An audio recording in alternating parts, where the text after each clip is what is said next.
या equisetum pteridophyte plant मध्ये आपण लास्ट लेक्चर मध्ये पाहिलं की त्याची मॉर्फोलॉजी असेल किंवा मग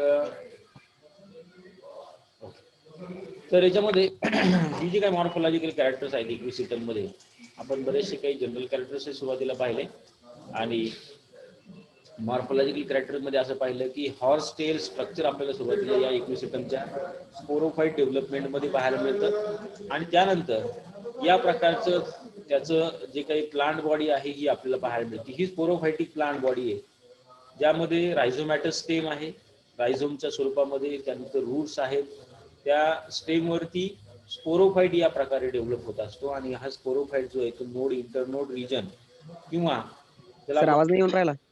हा हॅलो, आवाज येत नाही? हॅलो, आता येतो का आवाज?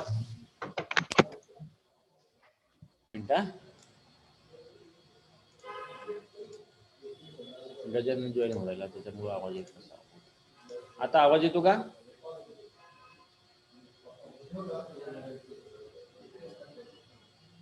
येतो आवाज? हो सर. हॅलो, आवाज येतो का?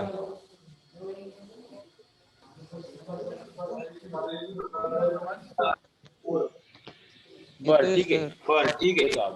याच्यामध्ये पहा त्याच्यामध्ये पहा सुरुवातीला इक्विसिटम जे आहे या इक्विसिटम मध्ये हे तीन महत्वाचे पार्ट्स लक्षात ठेवा. पहिली गोष्ट स्पोरोफाइट आहे. आता हे वरती जे काही एरियल वाढलेलं असतं हा स्पोरोफायटिक प्लांट पार्ट आहे आणि यावरती स्पोरोफाइट म्हणजेच काय, यावरती स्ट्रॉबिलस डेव्हलप होणारे आणि या स्ट्रॉबिलस मध्ये त्याचे स्पोर तयार होतात. ठीक आहे. त्यानंतर आपण इंटरनल स्ट्रक्चर देखील पाहिलं.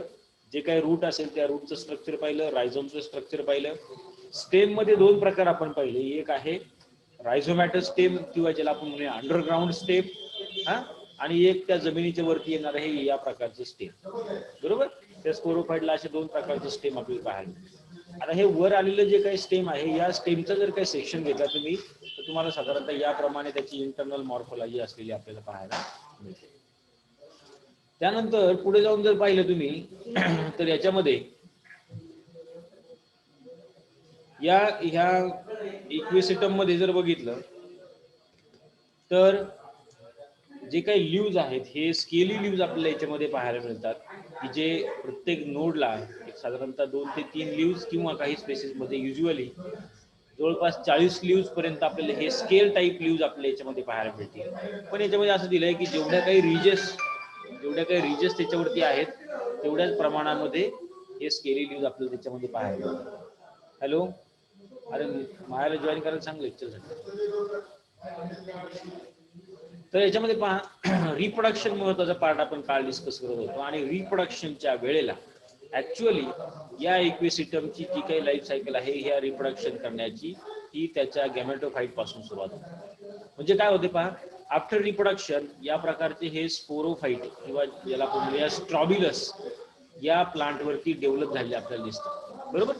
ज्यावेळेला रिप्रोडक्शन होते त्यावेळेला या प्रकारचे स्ट्रॉबिलस या प्लांटच्या टीप वरती, अगदी अपायकल टीप वरती आपल्याला डेव्हलप झालेले पाहायला मिळतील. मग या प्रत्येक स्ट्रॉबिलस मध्ये आतमध्ये स्पोरोफिल आहे आणि या स्पोरोफिल मध्ये प्रत्येक स्पोरोफिल मध्ये मोठ्या प्रमाणामध्ये स्पोर आहे.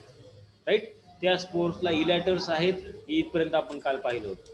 तर याच्यामध्ये पहा ज्यावेळेला आपण हे स्ट्रॉबिलस आपण ज्यावेळेला पाहतो तर हा पाहिजे जसं की हा थोडासा फुललेला हा स्ट्रॉबिलस आहे. इथं हा कॉम्पॅक्ट स्ट्रॉबिलस तुम्हाला पाहायला मिळेल. बरोबर. तुझं जसं मॅच्युअर होईल त्यावेळेला अशा प्रकारे फुललेला आपल्याला पाहायला मिळतो आणि खाली हे जे काही सफेद सफेद जे काही तुम्हाला दिसत आहेत लहान लहानसे pocket, these are we called the sporophyll.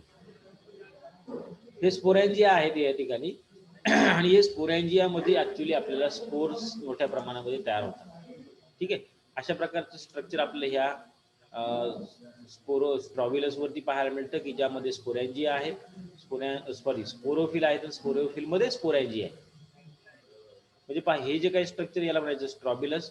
या स्ट्रॉबिलस वरती ही एक जी काही दांडी दिसते पूर्ण याला म्हणायचे स्पोरोफिल आणि या स्पोरोफिल वरती इथं जे काही असे सफेद सफेद जे काही दिसतात पहा असे लटकलेले लहानसे, these are we called as sporangia. मग या स्पोरॅन्जियामध्ये स्पोर्स आपल्याला तयार झाले पाहायला. लक्षात, यामध्ये काय स्पोर आहेत आणि यामध्ये मग या प्रत्येक स्पोरॅन्जियामध्ये या प्रकारे आपल्याला ग्लोब्युला असे काही मल्टिपल किंवा न्यूमेरस स्पोर्स तयार झाले पाहायला मिळतील. भरपूर मोठ्या संख्येमध्ये काय तयार होतात, स्पोर्स तयार होतात.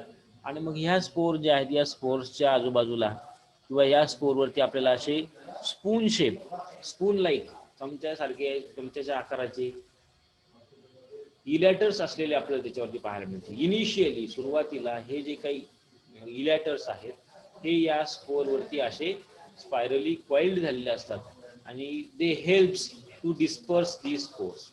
म्हणजे एका ठिकाणून दुसऱ्या ठिकाणी हे स्पोर जे आहेत हे एका ठिकाणून दुसऱ्या ठिकाणी डिस्पर्स व्हावेत, काय म्हणतात त्याला, ट्रान्सपोर्ट व्हावेत.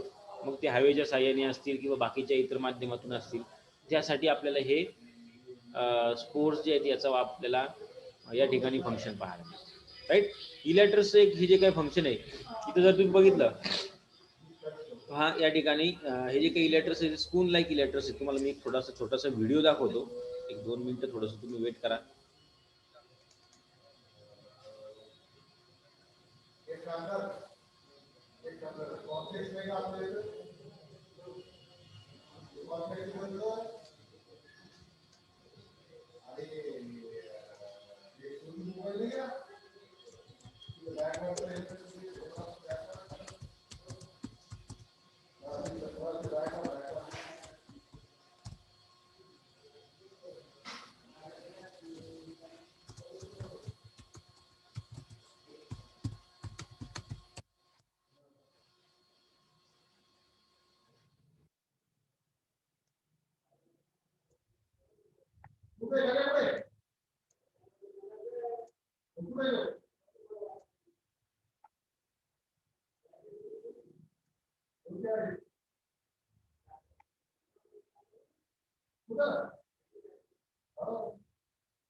इथे पहा, हा इलॅटर्सचा व्हिडिओ आहे. ऍक्च्युली इलॅटर्सची मुवमेंट कशा प्रकारे होत असते किंवा तो स्पोर जो आहे तो कशा प्रकारे डिस्पर्स होत असतो हे तुम्हाला लक्षात येईल. फार मजेशीर व्हिडिओ आहे तसे बघितलं तर हे. You can observe the walking and jumping spores of horse tail असं त्यांनी म्हटले सर. या इक्विसेटम स्पेसिस मध्ये कशा प्रकारे हे जे काही इलॅटर्स आहेत हे ओपन होत असतात ते आपल्याला ह्या व्हिडिओमध्ये दिसतात. मायक्रोस्कोप खाली ऍक्च्युली हे ऑब्झर्वेशन केलेलं आहे.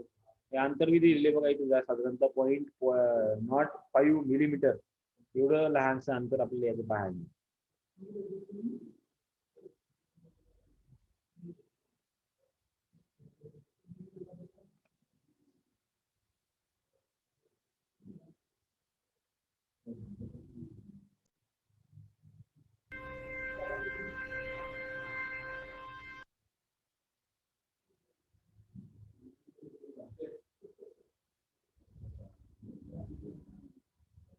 त्याच्यामध्ये कसं असतं, हे स्पोर जे आहेत की नाही या स्पोर्सला हवेची आर्द्रता ज्या वेळेला उपलब्ध होईल, एअर ह्युमिडिटी ज्या वेळेला चेंज होईल त्यावेळेला हे आर्म्स जे आहेत हे स्पोर्सचे ते असे फ्लरिश होतात आणि असे फुललेले आपल्याला पाहायला.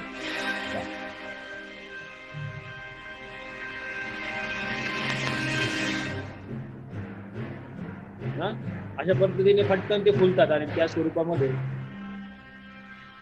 मग त्या मॉइश्चरमुळे म्हणा किंवा त्या आर्द्रतेमुळे म्हणा हे स्पोर जे आहे एका ठिकाणी दुसऱ्या ठिकाणी ट्रान्सफर होण्यासाठी त्याची मदत. इतक्या मोठ्या प्रमाणामध्ये पाहिजे हालचाल तुम्हाला दिसत होते की हे जे इलॅटर्स आहेत ते इलॅटर्स पूर्णपणे स्पोर्सला काय करतात, मूव्ह होण्यासाठी या ठिकाणी हेल्प करतात.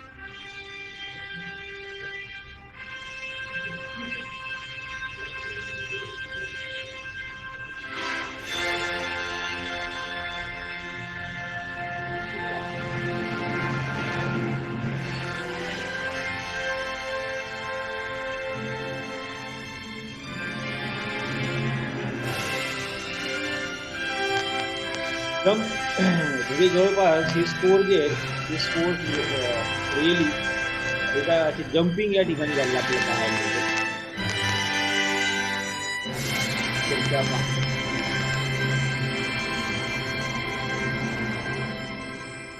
त्यांच्याकडे जरा चांगलं नेटवर्क असेल त्यांना दिसला असं बहुतेक, किंवा मग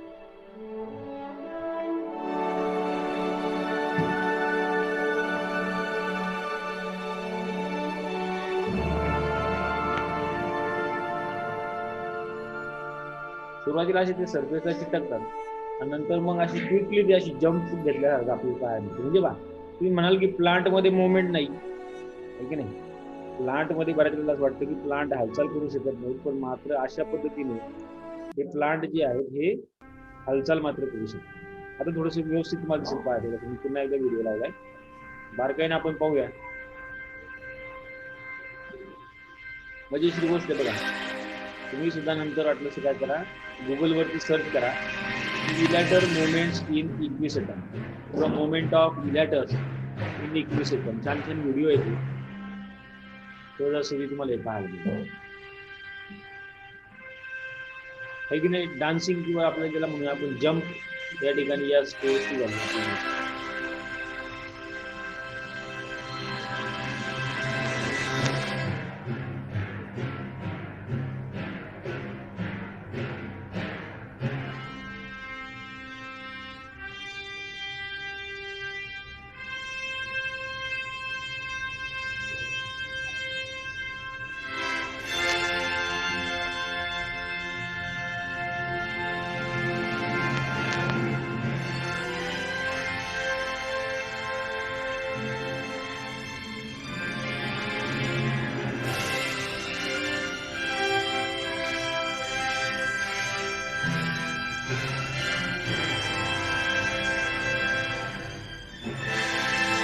मोठ्या प्रमाणावर हे स्कोर असतात. एका स्कोर मध्ये एवढे स्कोर आहेत, अशा अनेक स्कोर एका प्रॉब्लेममध्ये असतात. किती मोठे स्कोर काय होतात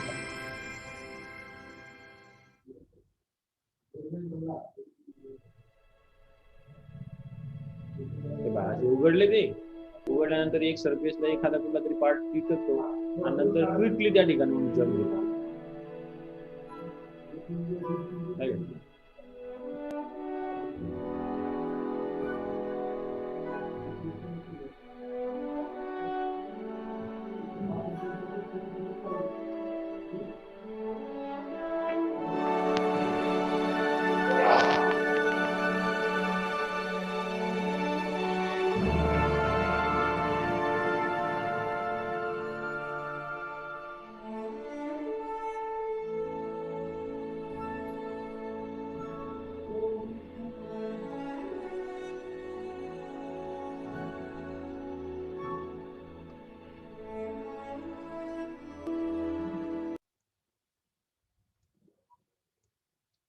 लक्षात या पद्धतीने हे जे काही इलॅटर्स आणि या काय म्हणूया आपण त्याला इक्विसिटम मध्ये स्पोर डिस्पर्सलचं काम करतात. So this is the main function of these elaters, in which firstly you can observe the elaters which is a cell.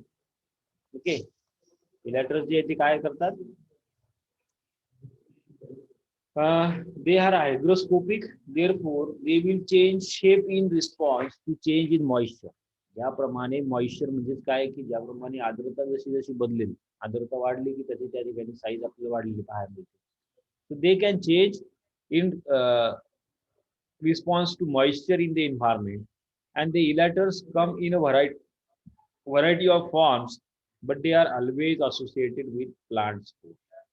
Okay, now these plant structure functioning in the dispersal of spores and such as one of the elongated filaments among the spores in the capsule of liverworts. म्हणजे जे काही या ठिकाणी हॉर्सटेल्स आहेत किंवा ज्याला आपण म्हणूया टेरिडोफायटिक प्लांट आहेत, या पर्टिक्युलर हॉर्सटेल टाईपच्या टेरिडोफायटिक प्लांट मध्ये आपल्याला अशा प्रकारचे इलॅटर्स असले पाहायला मिळतात. प्रत्येक टेरिडोफायटिक प्लांटच्या स्पोरला जवळपास इलॅटर्स म्हणजे काय, की अशा प्रकारचे काही अपेंडेजेस की जे त्या स्पोरला एका ठिकाणून दुसऱ्या ठिकाणी जाण्यासाठी मदत करतात. मग काही याच्यामध्ये बघा, आता जसं पुढे जर बघितलं जिम्नोस्पर्म मध्ये एक फायनस नावाचं प्लांट येतं, त्यामध्ये त्याच्या स्पोरला विंग्स असतात, विंग्स म्हणजे ते हवेच्या थ्रू अशी उडू शकतात तरंगत तरंगत. किंवा आपण आपल्याकडे देखील आपल्याकडे बरेचसे काही तुम्ही सीड्स बघितले असतील की तुम्ही ज्याला म्हाताऱ्या म्हणता बघा, म्हाताऱ्या म्हणजे सीड असते, रुईचं सीड बघितलं असेल, रुई फुल रुईचं तुम्ही जर का कधी फ्रूट बघितलं असेल, त्यातनं ते फळं ज्यावेळेला फुटतात तर त्यातनं मग त्याच्या काही सीड्स आहेत त्या त्या अशा लहान लहान सफेद बारीक मुलायम असे काही केस त्याला असलेले आपल्याला पाहायला मिळते आणि मग त्या हवेच्या सहाय्याने एका ठिकाणी दुसऱ्या ठिकाणी उडण्यासाठी त्याची मदत होते. So in these teeny elongated structures that force the dispersal of spores by the absorption of moisture. काय होतं, हवेमधली जी काय आर्द्रता आहे ही आर्द्रता या ठिकाणी हे ॲपरेटस काय करतात, ऍब्झॉर्ब करतात आणि त्यामुळे मग त्या ठिकाणी इलॅस्टिसिटी किंवा त्या प्रकारची काही स्ट्रेंथ एनर्जी या ठिकाणी तयार होते आणि त्यानुसार मग हे एका ठिकाणी दुसऱ्या ठिकाणी डिस्पर्स व्हायला मदत होते. So they R either a band attached to the spores, that is horse tails, or a filament occurring among these we called as the elaters. अशा प्रकारचे ही इलॅटर्स आहेत. चला पुढे ठीक आहे. आता यानंतर पहा हे जे काही स्पोर्स आहेत, हे स्पोर्स इतर वेळेला ह्या ज्या वेळेला मॅच्युर होतील त्यावेळेला हे एन्व्हायरमेंटमध्ये किंवा त्या सभोवतालच्या वातावरणामध्ये हे डिस्पर्स होतील. डिस्पर्स झाल्यानंतर पुन्हा अप्रोप्रिएट कंडिशन आल्यानंतर त्याला मॉइश्चर मिळाल्यानंतर ते स्पोर जे आहेत हे जर्मिनेट होतात. ओके, स्पोर जर्मिनेट झाल्यानंतर मग जे काही प्लांट बॉडी तयार होते त्याला म्हणायचे prothallus. Okay, so in the equisetum the homosporous conditions are form, म्हणजे एकाच टाईपचे स्पोर्स या ठिकाणी तयार होतात. Haploid spores they will get germinate to form the gametophyte. या स्पोर पासून मग आपल्याला पुढे जाऊन अशा प्रकारचा हा गॅमेटोफाइट तयार झालेला पाहायला मिळतो. इथे काही डायग्राम तुम्हाला, इथे काही फोटोग्राफ तुम्हाला दिसत असेल स्लाइड वर, हे गॅमेटोफाइट्स म्हणजे पहा आधी सुरुवातीला अगदी सूक्ष्म अशा प्रकारचे हे गॅमेटोफाइट्स या स्पोर जर्मिनेशन पासून तयार होतात. म्हणजे पुढच्या फेज मध्ये काय होणार आहे, हे जे काही स्पोर या ठिकाणी डिस्पोज झाले हे स्पोर या ठिकाणी जर्मिनेट होतील. जर्मिनेट झाल्यानंतर त्याला थोड्याफार प्रमाणामध्ये अशी रायझॉइड्स येतील आणि अशा प्रकारचं एक थॅलॉइड स्ट्रक्चर या ठिकाणी तयार होतं. दे आर व्हेरी इनकॉन्स्पिक्युअस, किंवा ज्याला आपण म्हणूया अगदी लहान आकारामध्ये हे मॉइस्ट प्लेसला हे तयार होतात. So in the germination, which takes place immediately after the spore will land on the suitable substratum, लगेच जर्मिनेट होतात ते इतर ठिकाणी एक्वॅटिक कंडिशनला आल्यानंतर, त्यामुळे त्याची पॉप्युलेशन देखील आपल्या मोठ्या प्रमाणामध्ये वाढलेली पाहायला मिळते. If the spores do not germinate immediately, then their viability decrease significantly. जर काही ते जर्मिनेट जर होऊ शकले नाही तर मग ते जास्त दिवस काही टिकू शकत नाही. So in these the larger cell divides irregularly to produce the prothallus. जी काही जो काही स्पोर आहे हा स्पोर काय होतो, त्या स्पोरची सेल जी आहे ती डिवाइड होत जाते आणि डिवाइड झाल्यामुळे त्या ठिकाणी एक प्रकारचं प्रोथॅलस तयार झालं आपल्याला पाहायला मिळतं. Prevailing environmental conditions determine the size and shape of the prothallus. Environmental condition नुसार मग हे प्रोथॅलस जे आहे ते हे कशा प्रकारे किती मोठं थॅलस किंवा त्याची साईज कशा प्रकारची डेव्हलप व्हायची हे त्याच्यावरती डिपेंडंट आहे एन्व्हायरमेंटल कंडिशन वरती. म्हणजे मॉइश्चर वगैरे अप्रोप्रिएट असेल तर चांगल्या मोठ्या प्रमाणामध्ये प्रोथॅलस या ठिकाणी तयार. So this prothallus bears 6 organs and it will reproduce by means of sexual reproduction. मग आता या प्रोथॅलस वरती नंतर पुढे जाऊन काय तयार होतात, 6 ऑर्गन्स यावरती तयार होतात. That is we called the antheridia and archegonia, and in between this you can observe the sexual reproduction is happening. मग यामध्ये सेक्शुअल रिप्रोडक्शन होईल आणि त्यानंतर मग जो काही झायगोट तयार होईल त्या झायगोटची डेव्हलपमेंट स्पोरोफाइट मध्ये होईल, जो आपण आधी बघितलं. लक्षात आलं का तुम्हाला लाईफ सायकल कशी त्याची? Okay, so in the sexuality in the equisetum if you observe, firstly the gametophytic plant body will be form and which bears the 6 organs. हे पहा, स्पोर जर्मिनेट झाल्यानंतर सुरुवातीला काय होणार आहे, हा जो काही समजा स्पोर आहे हा स्पोर काय झाला इथं जर्मिनेट झाला, तुला मोड आले समजा, आहे की नाही. जर्मिनेट झाल्यानंतर किंवा मग त्यातनं जे काही हे थॅलस बाहेर पडेल त्यापासून मग या प्रकारचं असं थॅलस या ठिकाणी तयार होईल. ठीक आहे, हे थॅलस जे येते हे थॅलस असं मल्टी सेल्युलर तयार होईल. नंतर त्याला खालच्या बाजूला या ठिकाणी असे काही रायझॉइड्स येतील, त्या प्रकारचे रायझॉइड्स येतील, वरती मल्टी सेल्युलर स्ट्रक्चर तयार झालं आपल्याला पाहायला मिळेल. आणि कालांतराने मग या थॅलस वरती आपल्याला नंतर या प्रकारचे 6 ऑर्गन्स तयार झाले पाहायला मिळतील. एक असेल अँथ्रिडिया की जो असा अपायकल टीपला तयार होईल आणि इथं बेसला आर्चिगोनिया देखील या ठिकाणी तयार झाले आपल्याला दाखवलं आर्चिगोनिया आणि अँथ्रिडिया असे या ठिकाणी या गॅमेटोफायटिक फेज वरती तयार होतात. मग आता हे आर्चिगोनिया आणि अँथ्रिडिया जी आहे ती वेगवेगळ्या थॅलस वरती तयार होतील. एका थॅलस वरती अँथ्रिडिया तयार होतील किंवा मग एखाद्या वेळेला एकाच याच्यावरती तयार होतात किंवा काही वेळेला दोन वेगळ्या याच्यावरती तयार होतात. Depends upon the conditions, right? So in these you can observe firstly the gametophyte will be formed, okay, and they are basically bisexual, like male and female organs are formed on the same thallus. किंवा मग dioecious condition देखील आपल्याला पाहायला मिळते की mail आणि female sex organ जे आहेत अँथ्रिडिया आणि आर्चिगोनिया हे वेगवेगळ्या थॅलसवरती तयार झाले आपल्याला पाहायला मिळतात. Some other fragments they produce the archegonia which subsequently bore the anthridia in increasing numbers, and these phenomenon support the contention that equisetum gametophytes are potentially bisexual. 50% score जे आहेत हे 50% स्कोर मेल गॅमेटोफाइट तयार करतील आणि 50% स्कोर साधारणतः female गॅमेटोफाइट तयार करतात. असं 50-50% त्याच्यामध्ये आपल्याला पाहायला मिळतं. किंवा मग असे गॅमेटोफाइट तयार झाले की त्याच्यावरती दोन्ही पण तयार होतात, मेल आणि female organs. Okay, so where the anthridia they are developed later if fertilization is false, and then return these as the incipient heterospory. म्हणजे काय होते कधी कधी मेल गॅमेटोफाइट वरती लवकरच अँथ्रिडिया तयार होतात, तोपर्यंत आर्चिगोनिया तयार होत नाही. मग अशा वेळेला फर्टिलायझेशन होण्यासाठी प्रॉब्लेम येतो. मग त्या वेळेला काय होते नंतर पुन्हा डबल या ठिकाणी अँथ्रिडिया तयार झाले आपल्याला दिसते. Then in the equisetum which is homosporous, म्हणजे एकाच टाईपचे स्पोर या ठिकाणी तयार होणार आहे. So they definite the sex determining mechanism is absent, but sexuality demonstrated by some of the members, they appears to be related to environment, and therefore it is termed as environmental sex determination. आता इथे थोडा बाकीच्या गोष्टी, महत्वाचं काय आहे की याच्यामध्ये दोन ऑर्गन्स तयार होणार या थॅलसवर. एक असणार आहे अँथ्रिडियम आणि दुसरा असणार आहे आर्चिगोनियम.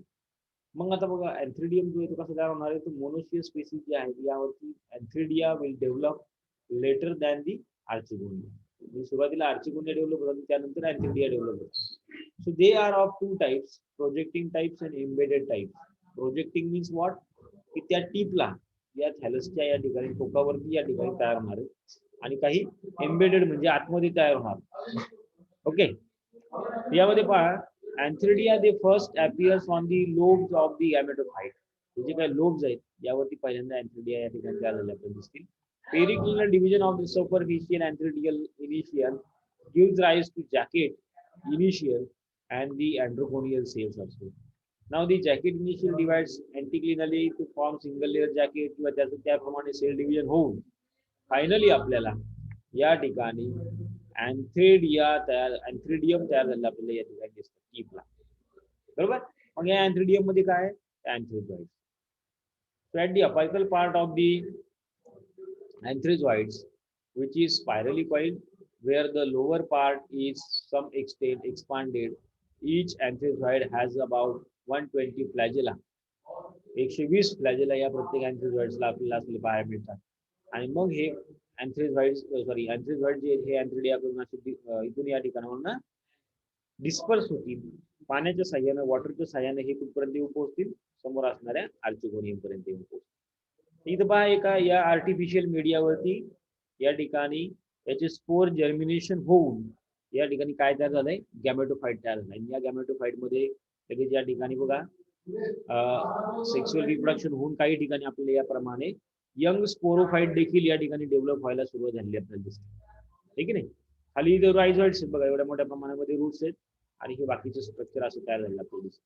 किंवा आणखी इथं जवळून जर बघितलं तुम्ही तर असं अँथ्रिडियम या ठिकाणी टीपला तयार होते बघा. हे डार्क बॉडीचे दिसतात, these are we called the antheridium. आणि इकडं याच्या बेसला इथं जर बघितलं तर आर्चिगोनियम आहे. हा, आणि नंतर मग हे प्रोथॅलस जे या आर्चिगोनियम मध्ये फर्टिलायझेशन झाल्यानंतर म्हणजे या ठिकाणी असणारे अँथ्रिझॉइड्स या ठिकाणी आर्चिगोनियम वरती ट्रान्सफर होतील, त्या आर्चिगोनियमला फर्टिलाइज करतील आणि मग त्या ठिकाणी जो काही झायगोट आहे तो नंतर पुढे जाऊन असं याप्रमाणे स्पोरोफाइट मध्ये डेव्हलप झालेला आपल्याला. पहा या डायग्राम मध्ये तुम्हाला सरळ सरळ लक्षात येईल की त्या थॅलसवरती जर सगळं काही अशा प्रकारे नंतर स्पोरोफाइट डेव्हलप होतो आणि तोच नंतर आपल्याला उभ्या काड्या किंवा उभं जे काही स्टेम आहे ते तयार झालेलं आपल्याला दिसतं. मग आता बेसिकली यामध्ये बघा इक्विसिटम मध्ये ज्या अँथ्रिडियम मध्ये स्पर्मॅटोझॉइड्स जे काही तयार होतात, सुरुवातीला जे काही अँथ्रिडियॉइड्स आहे याप्रमाणे जॅकेटेड लेअर आहे त्याच्यावरती त्याच्या आतमध्ये मग स्पर मदर सेल्स आहेत, त्याचं डिव्हिजन होईल, त्यापासून मग या प्रकारचे असे अनेक स्पर्मॅटोझॉइड्स यामध्ये तयार होतील. एक एक स्पर्मॅटोझॉइड जो असा शंकूच्या आकाराचा आहे आणि त्यावरती 120 फ्लॅजेला आपल्याला असे पाहणे. आर्चिगोनियमचं स्ट्रक्चर जर पाहिलं तर त्यावरती देखील अशा प्रकारची नेक कॅनल सेल आहे, व्हेंट्रल कॅनल सेल आहे आणि सेंट्रलला या ठिकाणी एक सेल आपल्याला अशी पाहायला. अशा प्रकारचं साधारणतः स्ट्रक्चर आपल्याला या ठिकाणी पाहायला मिळतं, आर्चिगोनियम असेल किंवा अँथ्रिडियम असेल. So same way, archegonium will be also developed at the base of that prothallus. Maturity, the archegonium has a projecting neck comprising of 3 to 4 tires, and they will embedded in the thallus. त्यानंतर पाहिजे mature अँथ्रिडिया दाखवलंय, अँथ्रिझॉइड्स किंवा mature archegonia या ठिकाणी दाखवलंय. मग अशी आपण जे काही स्ट्रक्चर बघितलं तेच आहे या ठिकाणी. आता मग यामध्ये काय होतं, fertilization. So for the fertilization water is essential. Water महत्वाचं आहे. वॉटर असेल तरच हे अँथ्रिझॉइड जे असतील हे या इथपर्यंत या आर्चिगोनियम पर्यंत जाऊन पोहोचतात. So in this, gametophyte must be covered with a thin layer of water in which the motile anthrozoids they will swim and reach up to the archegonium. काय होतं त्याच्यावरती पाण्याचा थर असतो, म्हणजे सुरुवातीला ज्या ठिकाणी इक्विसिटम येईल त्या ठिकाणी थोडंसं पाणी असतं. त्या पाण्याच्या थ्रू किंवा पाण्यामधून हे जे काही अँथ्रोझॉइड्स आहेत हे त्या ठिकाणी स्विम करतात आणि नंतर आर्चिगोनियम पर्यंत येऊन पोहोचतात. The neck canal cell of the archegonia, okay, they disintegrate to form a passage for entry of antherozoids. मग या ठिकाणी जी काही नेक कॅनल सेल आहे, नेक कॅनल सेलच्या थ्रू या ठिकाणी हे अँथ्रोझॉइड जे हे या आर्चिगोनियम मध्ये एंट्री करतील आणि आर्चिगोनियमच्या एज सेलला या अँथ्रोझॉइड जे काही न्यूक्लियस असेल हा काय करेल, फर्टिलाइज करेल, फ्यूज होईल त्यासोबत आणि मग पुढे जाऊन आपल्याला या ठिकाणी झायगोट फॉर्म झालेला पाहायला मिळतो. या झायगोट पासून पुढे जाऊन एम्ब्रिओ फॉर्म होतो आणि मग या एम्ब्रिओ पासून स्पोरोफाइट तयार होतो. तर सुरुवातीला पहा, embryo which is the mother cell of the next sporophytic generation, and unlike most pteridophytes, several sporophytes develop on the same prothallus, while the first division of the zygote, which is transverse, पहिल्यांदा हा zygote जो तो असा ट्रान्सव्हर्सली divide होतो आणि त्यापासून multi cellular structure आपल्या या ठिकाणी तयार झालं पाहायला मिळेल आणि त्यापासून तयार होतो म्हणजे embryo. Okay, so in this you can observe दी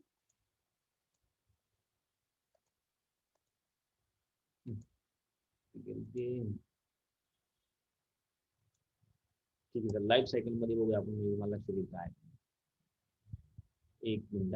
हा, ही जी काय इक्विसिटमची जी काय लाईफ सायकल आहे यामध्ये आपण आतापर्यंत काय बघितलं की हे जे काही स्पोरोफायटिक प्लांट बॉडी, त्या स्पोरोफायटिक प्लांट बॉडीवरती हे जे काही अपायकल शूट्स येतात, या अपायकल शूट्सच्या टिपला या प्रकारचा स्ट्रॉबिलस तयार होतो. या स्ट्रॉबिलस मध्ये काय आहे तर स्पोरॅन्जिया, स्पोरॅन्जिओ 4 आहे. स्पोरॅन्जिओ 4 मध्ये स्पोरॅन्जिया आहे. स्पोरॅन्जिया मध्ये पुन्हा या प्रकारचे स्पोर आहे. या स्पोर्सच्या भोवती याप्रमाणे इलॅटर्स आहेत, स्पून लाईक इलॅटर्स आहेत. They help to disperse these spores. Once these spores will get germinate, they will form gametophyte. याप्रमाणे हे स्पोर काय करतील, गॅमेटोफाइट फॉर्म करतील. मॅच्युअर गॅमेटोफाइट जो असतो या मॅच्युअर गॅमेटोफाइटच्या टिपला या ठिकाणी अशा प्रकारचे अँथ्रिडियम तयार झालेले आपल्याला दिसतात आणि बेसला मात्र आर्चिगोनियम तयार झालेले दिसतात किंवा हे वेगवेगळ्या प्रकारच्या थॅलसवरती तयार होऊ शकतात. मग इथे टिपला जे काय अँथ्रिडियम आहे या अँथ्रिडियम मध्ये अनेक असे काय तयार होतील, अँथ्रिझॉइड्स तयार होतील. बेसला जो काही आर्चिगोनियम आहे, आर्चिगोनियमचं स्ट्रक्चर याप्रमाणे आहे, ज्याला नेक कॅनल सेल आहे आणि बेसला एग्ज आहे. नंतर मग हे अँथ्रिडियम जे आहेत, हे अँथ्रिडियम किंवा स्पर्म ज्याला म्हणूया, हे पाण्याच्या साह्याने पाण्यामधून स्विम होत जाऊन या आर्चिगोनियम पर्यंत येऊन पोहोचतात. त्या ठिकाणी ते एंट्री करतील and they will fertilize the archegonium. Fertilization झाल्यानंतर हा जो काही झायगोट या ठिकाणी डेव्हलप होतो, हा झायगोट नंतर डिव्हाइड होतो, रिडिव्हाइड होतो आणि एक प्रकारचा शॉर्ट एम्ब्रिओ या ठिकाणी तयार झालेला पाहायला. या एम्ब्रिओ पुढे लगेच डिव्हाइड होत असतो, त्यापासून यंग स्पोरोफाइट जो आहे हा यंग स्पोरोफाईट याप्रमाणे डेव्हलप व्हायला सुरुवात होते पहा. मग इथं असा हा यंग स्पोरोफाईट डेव्हलप होईल आणि त्याचं कन्वर्जन इकडे पुढे आपल्याला दिसेल. पहा इथं पण या डायग्राम मध्ये दाखवलं की जे काही समजा या ठिकाणी थॅलस आहे त्या थॅलसवरती अँथ्रिडियम आर्चिगोनियम तयार झालं. त्यामध्ये या ठिकाणी फर्टिलायझेशन झालं, झायगोट फॉर्म झाला. Zygote will be form into embryo और जो काही गॅमेटोफाईट आहे या गॅमेटोफाईट वरून असे स्पोरोफाईट या ठिकाणी डेव्हलप झाले. स्पोरोफाईट मॅच्युअर झाल्यानंतर मग त्यावरती स्ट्रॉबिलस येतात. स्ट्रॉबिलस मध्ये स्पोरॅन्जिया आहे, स्पोरॅन्जिओफोर आहे. स्पोरॅन्जिओफोर मध्ये स्पोरॅन्जिया आहे आणि या स्पोरॅन्जियामध्ये अशा प्रकारचे इलॅटर्स असलेले स्पोर्स. आता इथं पहा वेगवेगळ्या प्रकारच्या इक्विसिटमच्या स्पेसीज आहेत. जसं इक्विसिटम रॅमोसिसिमम तुम्हाला म्हटलं, ही इक्विसिटम रॅमोसिसिमम आहे. नंतर इक्विसिटम आर्वेल्स आहे. त्यानंतर ही देखील आहे बघा, हॉर्सटेल शूट कशाला म्हणायचे, यंग इक्विसिटमचे जे काही शूट असतं त्या प्रकारे आपल्याला दिसतं. फार छान आणि सुंदर स्ट्रक्चर आपले ह्या इक्विसिटमचे पाहायला मिळेल. आता या इक्विसिटमच्या स्टेम वरतीच या ठिकाणी काय इपिडर्मल सेल जे आहेत यावरती स्टोमॅट आपल्याला असले पाहिजे. म्हणजे गॅस एक्सचेंज साठी आवश्यक असणारे जे काही स्टोमॅट आहे ते या प्रकारे. इलेक्ट्रॉन मायक्रोस्कोप खाली काढलेली ही डायग्राम आहे, म्हणजे त्या खाली काढलेला हा फोटो आहे. अगदी सूक्ष्म असतात पण हे दिसतात आपल्याला इथे फार मोठे, पण हे स्टोमॅट आहे. कसे आहेत हे स्टोमॅट आहेत पहा, क्लोज स्टोमॅट आहे, हा ओपन स्टोमॅट. या स्टोमॅटाच्या थ्रू त्या ठिकाणी कार्बन डायऑक्साईड किंवा ऑक्सिजन असेल या गॅसचं एक्सचेंज झालेलं आपल्याला यावरती पाहायला मिळते. या प्रकारचे काही स्ट्रक्चरल फीचर्स आपल्याला इक्विसिटम मध्ये पाहायला मिळते. जसं की या ठिकाणी तुम्ही बघितलं स्पोरोफायटिक प्लांट बॉडी आहे. या स्पोरोफायटिक प्लांट बॉडीवरती असणारे जे काही एरियल शूट आहे त्यावरती अशा प्रकारचे व्हर्ल आणि मायक्रोफिलस स्केली लीव्ज आपल्याला याच्यावरती पाहायला मिळतात. सेंटरला जे ते हॅलोफिथ आपल्याला या ठिकाणी दिसेल. म्हणजे त्याचा जर काही ट्रान्सफर सेक्शन घेतला तर आपल्याला याप्रमाणे आपल्याला इथे स्ट्रक्चर पाहायला मिळते. मग त्यानंतर त्यावरती स्ट्रॉबिलस जे काही डेव्हलप होतात त्या स्ट्रॉबिलस मध्ये जे काही स्पोरॅन्जिया आहेत या स्पोरॅन्जियामध्ये असे स्पोर्स तयार होतात. त्या प्रत्येक स्पोरवरती स्पून लाईक चमच्याच्या आकाराचे, चमचा जसा असतो त्यासारखे त्या ठिकाणी इलॅटर्स असलेले आपल्याला दिसते. आणि मग हे इलॅटर्सच्या मदतीने आपल्याला याची पुढे लाईफ सायकल देखील कंटिन्यू झाली पाहिजे. ठीक आहे, इक्विसिटमचे फॉसिल रेकॉर्ड आहेत पहा. म्हणजे जुन्या काळी काही इक्विसिटमचे स्पीसीज होऊन गेला ना, त्या या ठिकाणी काय आलं त्याचं इम्प्रेशन कॉम्प्रेशन टाईप मध्ये या ठिकाणी असे काही दगडावरती ठसे उमटलेले आपल्याला पाहायला किती मोठ्या प्रमाणामध्ये. These are the fossil records of Equisetum, right? So these different structure म्हणजे अगदी फार मजेशीर आपल्याला गोष्टी आपल्याला या इक्विसिटमच्या या ठिकाणी पाहायला मिळतात. थोडंसं पाय शेवटचा अर्धा मिनिट आपला बोलला त्यामध्ये हे फॉसिल, त्यानंतर मग आपण हे डिटेल्स त्याचे पाहिले आणि हे स्टोमॅट हॉर्सटेल म्हणजे हे यंग शूट आहे. ह्या यंग शूटचा वापर काही ठिकाणी याच्यापासून मला वाटते भाजी बनवली जाते किंवा वेगळ्या प्रकारचे काही सेकंडरी मेटाबोलाइट्स यापासून एक्स्ट्रॅक्ट केले जातात. त्यासाठी मग याचा वापर देखील बऱ्याच वेळेला आपल्याला इक्विसिटम मध्ये सिलिका असेल किंवा बाकीचे जे काही मिनरल्स असतात त्याचं डिपॉझिशन आपल्याला याच्यामध्ये होतं. म्हणजे काय होतं, इक्विसिटम प्लांट काय करते जमिनीमधून अशा प्रकारचे जे काही एलिमेंट्स आहेत त्याला ऍब्झॉर्ब करून घेतो.